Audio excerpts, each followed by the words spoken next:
Not an over-the-top thrower, but at 6'5", that's not really a problem. He stands tall in that pocket and has plenty of vision. He really needs to get it in the end zone here, get some confidence back after the pick. Ike with a nice little hurdle inside the 15 to the 12. I think that big O-line's finally wearing down, even though they got some number 2s in there, wearing down a thin Baylor defense that has been game throughout the day. Here's the upcoming schedule for the University of Texas. That's never easy going to Lubbock. And then they're on the road in Lawrence. Kansas is an improved football team. They're pretty good on defense. And then, of course, the annual showdown with the Aggies. Baylor was trying to get a timeout called on second and short. Baxter was signaling it, and he didn't get it. But Victor Ike got a first down. Look at this the man. 10. Big Leonard. That man is broad, thick, wide, tall. Everywhere you can be big, Leonard's big. Leonard's kneecaps are about 18 inches wide, I think. And Big Leonard's athletic, too. Yeah, the thing starts with your feet. He gets in position. Then once he gets his hands on you, you're done. Pancake. See you later. Throw some syrup on top of that pancake. I mean, Leonard's, he can maul you over there. I don't think he broke a sweat on that block. Anthony Simmons has been active today. He takes down Kenny Hyder. Poor Joe Simmons was the defender on that play and giving up just a Scotia size, you know. Simmons 6'4", 233 pounds. Leonard has that for a snack. He usually has about 233 pounds of Fritos or something. And, you know, it starts with your feet and ends with your hands, and Leonard's got plenty of agility and hand strength and positioning to play. Underneath throw, this could get in the end zone. And out of bounds at the 1-yard line. Brett Robin out of the backfield. Rockin' Robin there, making himself a play. Sims looking for, they did this with Hodges Mitchell all day. So the game plan's not going to change just because there's a different cast of characters. Almost a touchdown from Sims to Robin. And Robin wanted that touchdown desperately. From the 1-yard line, 3rd and goal. And Baylor calls a timeout. Timeout. Baylor. You know, Drew, while we have a chance, once again, I think congratulating Oklahoma is something that needs to be done. They're so aggressive. They fall behind by 14 points and respond. And they are the real deal. They are the real deal. Nebraska learned that today. I didn't think anybody was going to beat Nebraska this year. Next week, we'll be in Manhattan, Kansas. Iowa State having one of its best years ever, thanks in part to the strong passing of Sage Rosenfeld and the elusive running style of Ennis Haywood. But this was Darren Davis from a year ago, and that affair that was won by Kansas State 35-28, but they were down 28-0 at halftime. David Allen, a punt return in the 3rd quarter, 94 yards. K-State came all the way back. That could be an interesting battle. 12:30 in the East, 9:30 out west. That was as we talked about before, Charles Dickens, a tale of two halves. And Iowa State won the first half 28-0, and Kansas State won the second half 35-0. You know, momentum swing in that game was incredible. Now, you remember Iowa State had Texas on the ropes. And Texas came back and won 44-41. Now it's a torrential downpour. Here it comes. I mean, it is really coming down. Hyder's the tailback. On 3rd and goal, Hyder, airborne, touchdown Longhorns. Hyder went high. It's raining sideways right now. 3rd rushing touchdown of the year for the sophomore from Houston. You know, Hyder, he had a big game against Oklahoma State. He had 20 carries for 122 yards and got the running game on track that day. It just shows you the depth that Texas has got on this football team.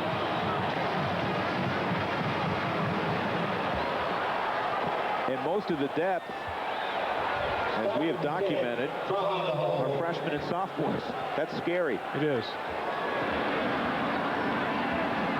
Chris Stockton, maybe the strongest kicker in college football, getting ready. He likes the weight room, and he maybe the smartest too. Yeah, he's had 4 straight semesters at 4.0, and he has a 3.81 in biology. Yeah, pre-med. Jeez. Good stuff. 6:11 left. All Texas, 41-14.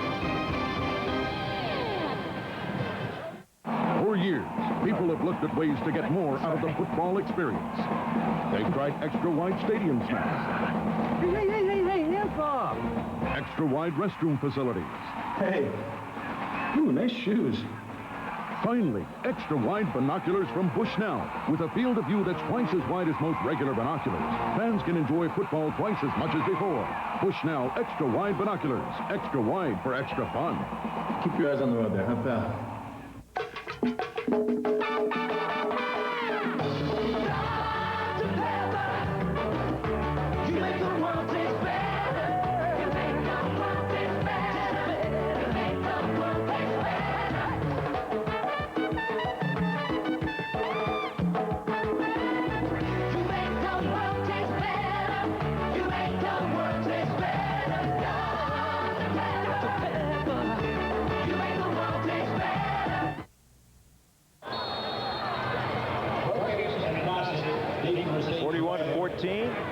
Number 22, Texas, leading Baylor.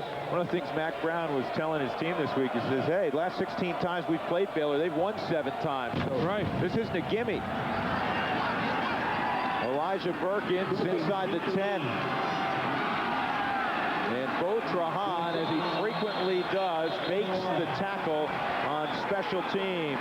Gotta love him, a backup quarterback that leads the team in special teams tackles. That's big time. He said, give me the big shoulder pads. Here's a touchdown by Hyder.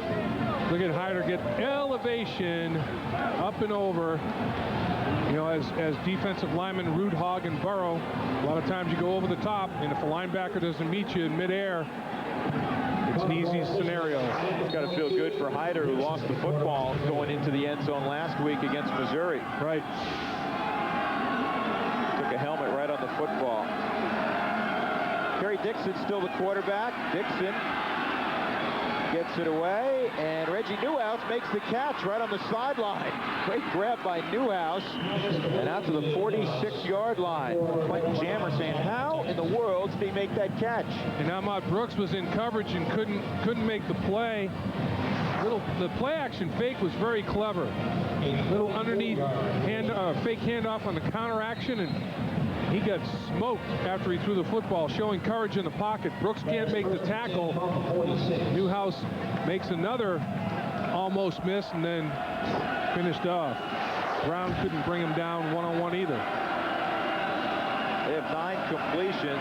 Newhouse has caught 3 of them for 51 yards. Bush for a couple. Gives us an opportunity to tell you that the executive producers of College Football Saturday, Arthur Smith and Bill Borson, coordinating producers, Roy Hamilton and Gary Garcia. Today's game has been produced by Bob Steinfeld, directed by Kenny Miller, and the Vice President of Field Operations is Andrea Jenkins. And our Associate Director, Daniel Ashcraft, another outstanding job as well. Oh, no question about that. Every week for Daniel. Danny Boy is strong. Oh. Jerry Dixon, incomplete, looking for Newhouse. It's going to be tough to catch a football right now. Yeah, they talk about the pigskin being slippery. Well, a little bit of moisture. Sometimes when the ball's saturated, it's easier to hold on to than just a little bit of moisture, because that little bit makes it slick and it doesn't saturate it and take that rosin totally off the ball. The rosin migrates a little bit on the football when it's just a little bit wet.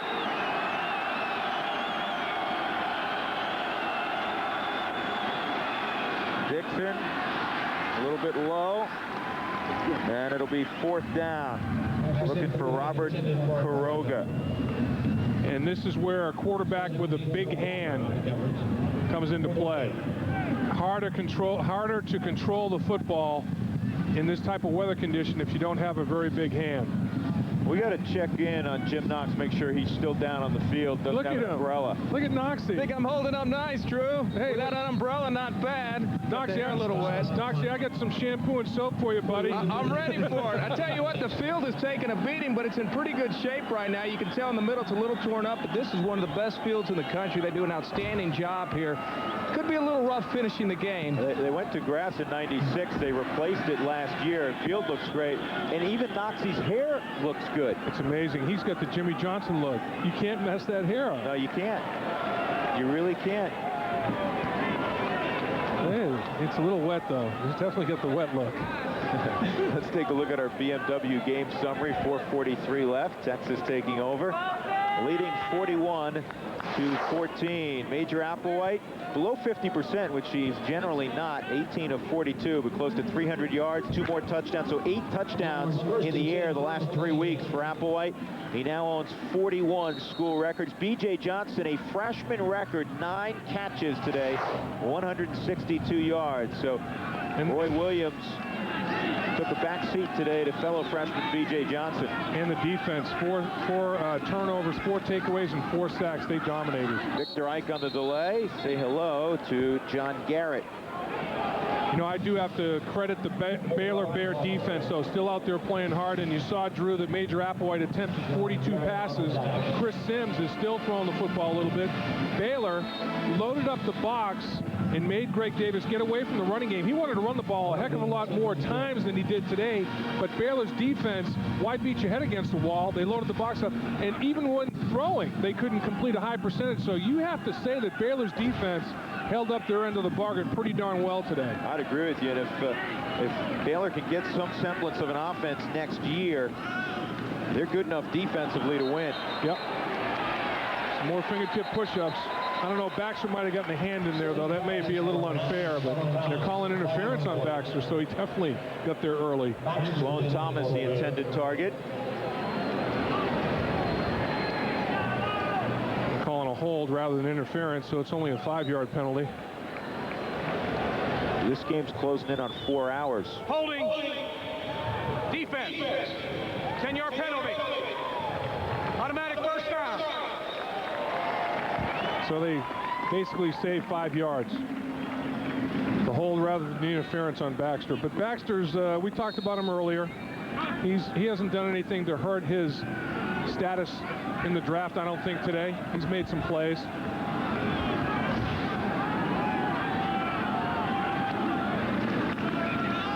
Sims will run the delay. Victor Ike's got shiftiness. He's got another first down. Across the 50 to the 48, 13 on that pickup. Well, he's used to catching a kickoff and all kinds of people running down the field at him, so this is a little bit easier for him to make this read, I think. And nice little cutback right there where he plants and takes it up the football field. Makes the first guy miss, and that's what all great backs have to do. Is you can't be tackled in the open field by the first guy that contacts you, or you're not going to be a back very long. You're not going to be a healthy back very long. No. Sims has Thomas out there. Oh, Inside the 5 to the 4-yard line. just over the fingertips of Gibbons. And Thomas is just, if he could have kept his balance walking to the end zone, Giddens just can't quite get there, and Thomas just has to go down to his knees to make the catch on the football. National Football League, it would have been a touchdown because he was not touched. Exactly. As soon as the knee is down in college, you're done. First and goal at the 4. Hyder back in at the tailback.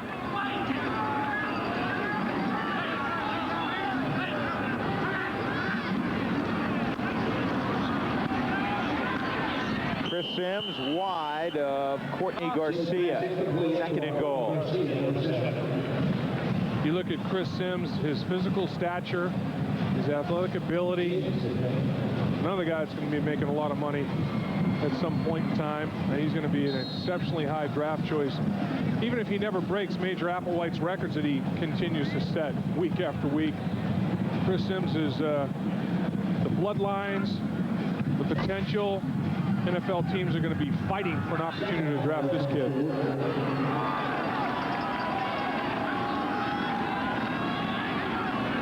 Hyder, this is not good. He loses about 7 yards. Yeah, cut your losses. Don't add to them. Cash was there. Amendola was there as well. That'll be third and goal. Back outside the 10-yard line, and Chris Sims, I imagine, will get a chance to throw a touchdown pass here. You know, we've talked a couple of times about the youth of Baylor, though, too. Amendola and Cash, they're both freshmen. And you got a bunch of young kids on the football field today for both of these respective programs. They're going to have to replace their corners. Baxter and Will Turner, both seniors. Chris Michaud, middle linebacker, is a senior as well. The rest pretty much comes back intact. Sims, end zone shot broken up.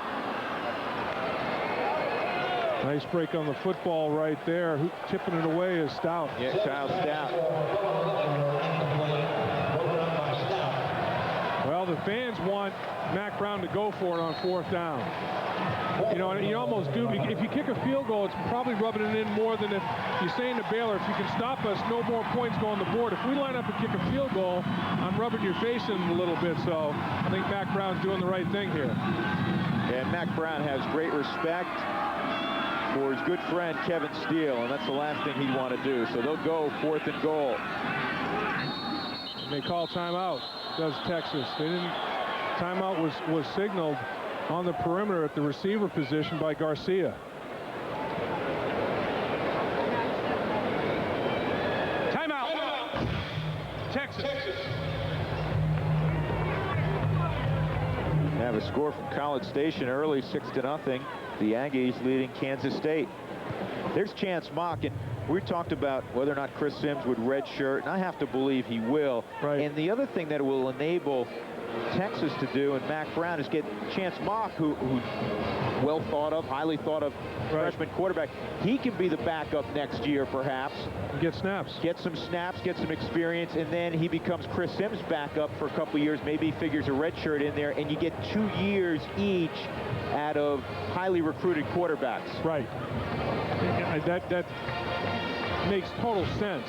So since it makes such total sense, I wonder if somebody's going to throw a monkey wrench in the plane. You saw Mack Brown talking to Chris Sims, and that's why one big reason, I'm sure, why Chris Sims, almost blinking back tears there. I mean, it looked like it was a little bit emotional. I mean, Mack Brown had something to say that only Mack Brown can deliver in Mack Brown fashion that touched Chris Sims right there, and that's part of the reason that he likes it down here so much, is he loves Mack Brown, the coaching staff, his teammates, and there's one guy that could probably handle this quarterback competition, controversy, whatever you want to call it, is Mack Brown. You want to know what? We've said it many times. Mack Brown is an impossible guy not to like. Nope, exactly. I mean, so charismatic and so sincere, and I'll tell you, he gave us a little look at his pregame speech last week, and I was ready to play. And he's honest, too, and kids and fellow coaches really appreciate that.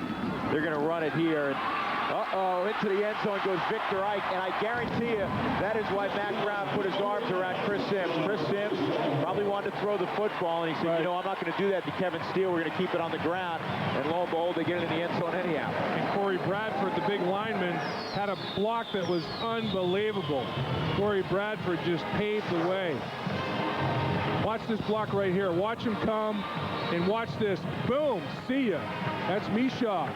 He blows Michaud up and takes him right to the turf. Here he comes once again, and just detonation. And then at the next level, Ike makes the safety miss. You know, once Michaud's eliminated, the safety Amendola is right in the area, and Ike just dances right by him. Extra point is good. 48-14. We met Derek Dockery yesterday, number 76. Where do they find these guys? He's 6'6", 330 pounds. Talking about Dockery, he looks as big as Leonard Davis and Mike Williams. There's big Derek Dockery. Yeah, and he had an infection that cost him 30 pounds. I mean, he wasn't able to play. He wasn't able to do much of anything. He had like a staph-type infection that they had to medicate and drain and everything else, and he lost 30 of the 330 pounds. Now he's back, He's got the weight back and hucking and bucking pretty good up front now, too. And he's a sophomore. Yes. They got a ton of talent here at the University of Texas. Well, they grow them big in Texas. Everything's big in Texas, including their old linemen. And they're, not only big, they're fast. They're everything. And, Baylor's in a situation, we talked about it many times, Drew, and, I admire Kevin Steele and what he and his coaching staff have done. But when the other team's X's are bigger, faster, stronger than your O's, it's very, very tough to game plan. You can only do so much to try to fool people, and at some point in time, the size and the speed mismatches start to catch up to you physically. It has today. 48-14 is the score. Dossett trying to cross the 20-yard line, and he'll do that, and he'll get it out to the 26-yard line. Take a look at our Dr. Pepper player of the game. B.J. Johnson, a school record for a game for a freshman. 9 catches, 162 yards. He has a touchdown as well, and here are some of his highlights. Well, and he caught all different kinds of balls and ran all different kinds of patterns. And he did have a couple of drops. I mean, if he caught everything thrown to him, he had 11 catches for about 200 yards. And he caught the football short range and made something happen in intermediate range and then down the football field. So they attacked at all areas of the field with B.J. Johnson. Good portion of the day, Gary Baxter was on Roy Williams. Williams, 3 catches, 38 yards. There's an incompletion. But the beauty of it is, if you're going to put the best on the other team's best on your best, another guy steps up. And B.J. Johnson said, hey, it's my opportunity. They're really, really trying to take Williams out of the game. I'm going to step up and shine, and he did. And another guy who stepped up last week, Sloan Thomas. Right. Sloan, 3 catches last week, 2 touchdowns against Missouri.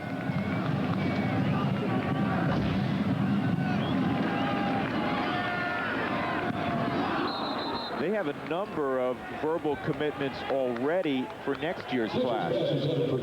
Matt Brown has got it going. Everybody wants to join the party, and Drew, he also, Mac Brown's very, very wise in the schemes that he runs. His corners come up and play bump and run like they do on Sunday, and they pressure packages.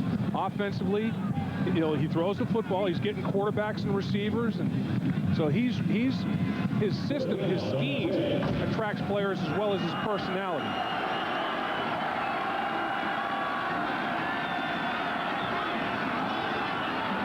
Dixon's fade is intercepted downfield. Giger gets it. Giger's geek. Bill Giger hauls it in.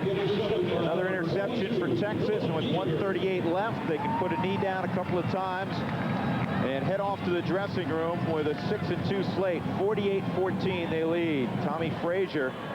Boy, it's been a doubly bad day for Tommy Frazier. Really? Coach Frazier is down here, and his alma mater got beat up at Norman. Boy, what an option quarterback that man was. He had one of the best runs I've ever seen a quarterback have in the Orange Bowl, where tight rope in the sideline and breaking tackles. He was amazing. That was an equal opportunity run. He gave every player on the Florida defense an equal opportunity to tackle him, and nobody could. Did he ever? Remember that football game? I mean, everybody was tuned into that, and Nebraska could have scored about 80 points on Florida that day. The final was 62 to something. The recently retired Charlie McBride's defense stepped up and just put all kinds of pressure on Danny Werfel. Kenny Hyder gets a few. Yeah, Texas just in mop-up duty now, and one of the best feelings you have as an offensive lineman is when you line up at the end of the game in that old genuflect formation and take a knee, and the opposition can do nothing about it. Jog off the field in victory.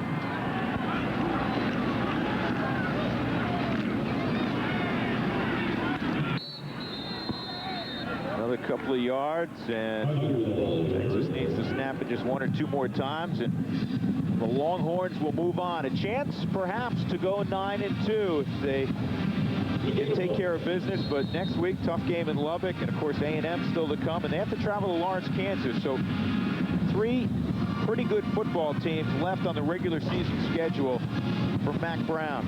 And once again, Kevin Steele and his troops, the theme of the week, honor and pride.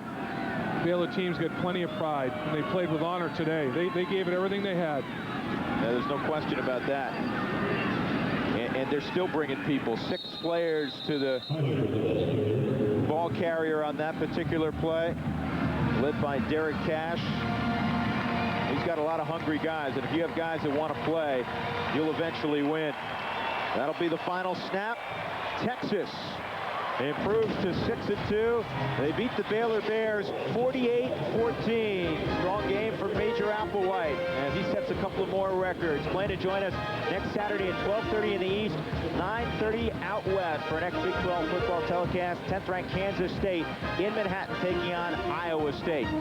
Now for Dave Lapham and Jim Knox and our entire crew, I'm Drew Goodman saying so long from Darrell K. Royal Texas Memorial Stadium in Austin. Have a great weekend, everybody.